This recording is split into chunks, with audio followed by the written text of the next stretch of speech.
നമ്മളൊക്കെ ആലോചിക്കാറില്ലേ നമ്മൾക്ക് എന്താണ് കിട്ടിയത് എന്ന്?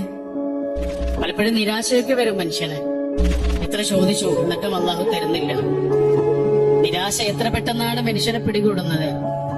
ചെറിയ ചെറിയ നിരാശകളുടെ പേരില് നമ്മൾ നമ്മുടെ അനുഗ്രഹങ്ങൾ എത്ര പെട്ടെന്നാണ് മനസ്സിൽ മായ്ച്ചു കളയുന്നത്.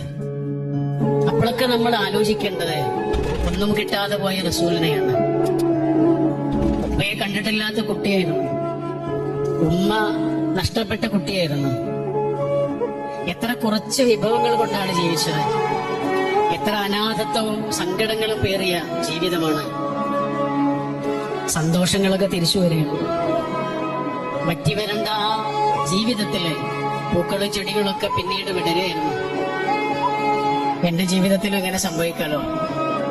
ഇന്ന് വരണ്ട് കിടക്കുന്ന എന്റെ ജീവിതത്തില് നാളെ പൂക്കൾ വിടരാലോ.